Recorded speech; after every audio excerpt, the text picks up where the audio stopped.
महाराष्ट्र की उद्धव सरकार पर खतरा बढ़ता जा रहा है। शिवसेना में विद्रोह बड़ा होता जा रहा है और सूत्रों के मुताबिक जो विधायकों की संख्या है, जो बागी हो रहे थे, वो संख्या बढ़ गई है। बड़ी खबर यह है कि बागी विधायकों की संख्या 35 हो गई है। ये विधायक गुजरात पहुंचे हुए हैं, सूरत में मौजूद हैं होटल में, और इनका नेतृत्व कर रहे हैं महाराष्ट्र सरकार के मंत्री, कैबिनेट मंत्री एकनाथ शिंदे। शिवसेना के बड़े नेता एकनाथ शिंदे के ये सभी संपर्क में हैं, इनके समर्थक माने जा रहे हैं। और एकनाथ शिंदे जो हैं वो महाराष्ट्र में नहीं है, शिवसेना के संपर्क में भी नहीं है। ये मौजूद हैं गुजरात के सूरत में होटल में, और जहां पर इनकी मुलाकात हुई है गुजरात बीजेपी के अध्यक्ष CR पाटिल से। अब 12 बजे का वक्त था जब उद्धव ठाकरे ने शिवसेना के विधायकों की मीटिंग बुलाई हुई है। 12 बजे का ही वक्त है जब एकनाथ शिंदे भी मीडिया से बात कर सकते हैं। तो अब से कुछ ही मिनटों में अगले ये साफ हो जाएगा कि महाराष्ट्र में आगे क्या होने जा रहा है। और महाराष्ट्र बीजेपी के अध्यक्ष चंद्रकांत पाटिल ने दावा किया है कि शिवसेना में बगावत की स्क्रिप्ट संजय राउत ने लिखी है। चंद्रकांत पाटिल का कहना है कि संजय राउत की बयानबाजी की वजह से शिवसेना के कई नेता नाराज हो गए। यानी कि महाराष्ट्र बीजेपी के अध्यक्ष कह रहे हैं कि ये जो फूट पड़ी है, ये जो नाराजगी है, ये जो बगावत है विधायकों की, इसकी वजह है संजय राउत। संजय राउत के इस प्रकार से भड़काऊ भाषणों से, जिसको मराठी में कहते हैं कि चुभने वाले बातों से ही ये सारे प्रॉब्लम निर्माण हुए हैं उनकी पार्टी में भी, और लोग इसको बर्दाश्त नहीं करेंगे। इसका उदाहरण एकनाथ शिंदे जी की बगावत है। तो अभी तो क्या संजय राउत जी है, थोड़ा ठीक समझ पोलाइट बात करे हर विषय पर, त्याला आम्ही मराठीत म्हणतो अंगावर जाण्याची आवश्यकता नहीं। जो राजनीतिक घटनाक्रम हो रहा है उसको बहुत माइन्यूटली हम ऑब्जर्व कर रहे हैं। इससे कुछ परिवर्तन होगा यह कहना ये थोड़ा प्री मैच्योर्ड होगा। मेरे दो सहयोगी इस वक्त मेरे साथ रविंद्र कुमार और नीलेश मेरे साथ जुड़ रहे हैं। सबसे पहले नीलेश के पास चलते हैं, उनके पास क्या अपडेट है नीलेश? विधायकों ने फर्स्ट प्रेफरेंशियल वोट बीजेपी के पाले में डाला था, यानी अधिकृत तौर पर बीजेपी के पास 134 विधायक है। अब केवल 11 विधायकों की जरूरत है 145 का जादुई आंकड़ा पार करने के लिए। 11 विधायक अगर बीजेपी के साथ आ जाते हैं तो बीजेपी महाराष्ट्र में सरकार बना सकती है। अभी जो खबर आ रही है लगभग 35 विधायक एकनाथ शिंदे के साथ है। अगर 35 विधायक एकनाथ शिंदे के साथ है तो 2/3 विधायक जो है वो शिवसेना से टूट जाते हैं। ऐसे में वो एक गुट बनाकर बीजेपी के साथ सत्ता में शामिल हो सकते हैं। बीजेपी ने एकनाथ शिंदे को ऑफर दिया है उप मुख्यमंत्री पद का, और इसके जरिए ही उन्हें गुजरात ले जाया गया है। वो बीजेपी के संपर्क में है।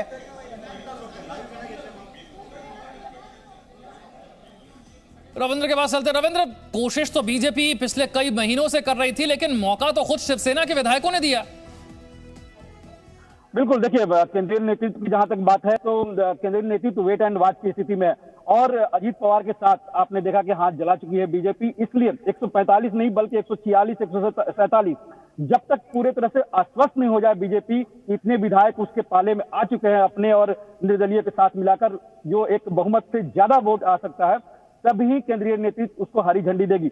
और जाहिर सी बात है, सूरत में जाना इन विधायकों को अपने आप में दिखाता है कि बीजेपी के प्रदेश नेतृत्व कहीं ना कहीं जो प्रदेश के केंद्र के प्रभारी हैं उनके साथ बातचीत करके ही ये पूरे प्लान बना होगा। और वो भी सूरत CR पाटिल जो गुजरात बीजेपी के अध्यक्ष हैं उनके शहर में रखा गया है इन सबको। तो जाहिर सी बात है कहीं ना कहीं प्लानिंग हो रही है।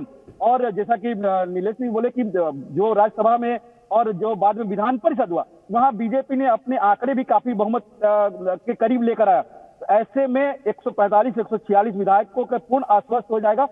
नंबर अगर सामने आता है तो केंद्रीय नेतृत्व की हरी झंडी मिलेगी सरकार बनाने के लिए। यानी सरकार जब बनेगी तो जाहिर सी बात है वहां की सरकार गिराना होगा, लेकिन तकनीकी तौर पर भी उसको मजबूती रखना होगा कि 2/3 बहुमत से जो शिवसेना के विधायक है वो तोड़े, एक अलग गुट बनाए, जिससे कि जो दल बदल कानून है वो उन पर लागू न हो। तो जाहिर सी बात है वेट एंड वॉच है, और हो सकता है कि आज देर शाम तक या कल तक इसमें कहीं ना कहीं वहां परिवर्तन हो सकता है।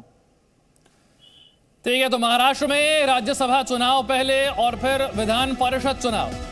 तो राज्यसभा चुनाव फिर विधान परिषद का चुनाव, इन दोनों जगह पर उद्धव सरकार को झटका लगा और इसके साइड इफेक्ट अब दिखने लगे। महाराष्ट्र सरकार में मंत्री और शिवसेना के नेता एकनाथ शिंदे नाराज हो गए।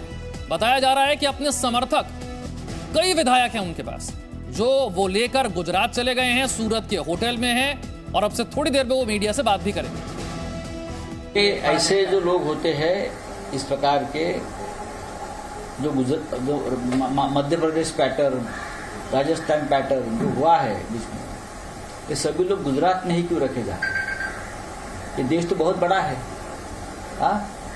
सूरत में है, मैंने सुना है, हमारा उनसे संपर्क हुआ है, हमारे सब एमएलए वहाँ हैं, उसमें से बहुत से लोग जो है वापस आना चाहते हैं, लेकिन उनको वापस आना नहीं दिया जा रहा है, उनकी घेराबंदी की है। ये घेराबंदी सिर्फ गुजरात में ही हो सकती है, क्योंकि वहाँ किस प्रकार की सरकार काम करती है और केंद्र किस प्रकार से वहाँ अपना काम कर लेती है, आपको मालूम है।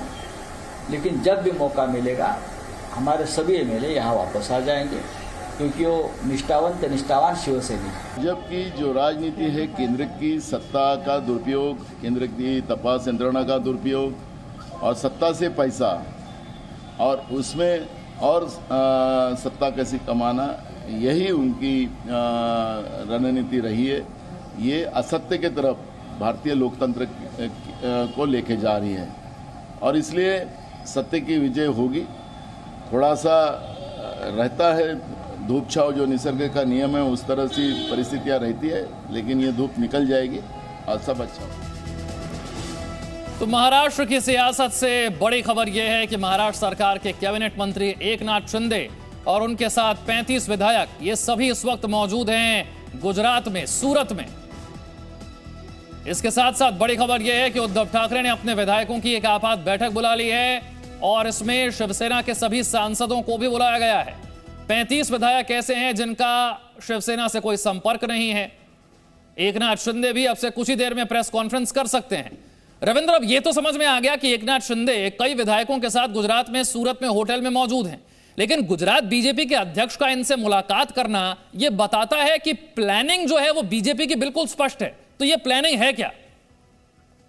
देखिए, कल जो जानकारी मिल रही है एकनाथ शिंदे की उद्धव ठाकरे से किसी बात पर तकरार हुई है, क्योंकि 2-3 दिन पहले ही एकनाथ शिंदे, उद्धव ठाकरे और बाकी बड़े नेताओं को यह साफ साफ कहा कि विधान परिषद हो या राज्यसभा में चुनाव जो हुआ, इसमें हमें कांग्रेस के कैंडिडेट को वोट नहीं देना चाहिए, सरप्लस वोट नहीं करना चाहिए। लेकिन उद्धव ठाकरे ने यह कहा कि हमारा ये आदेश या निर्देश है। अच्छा रविंद्र, मैं आपको रोक रहा हूं कि आपसे ये समझना चाह रहा हूं कि क्या ये खबर भी है कि जेपी नड्डा भी अमित शाह के घर पहुंचे हैं? क्या यहां पर भी कोई मुलाकात की खबरें हैं?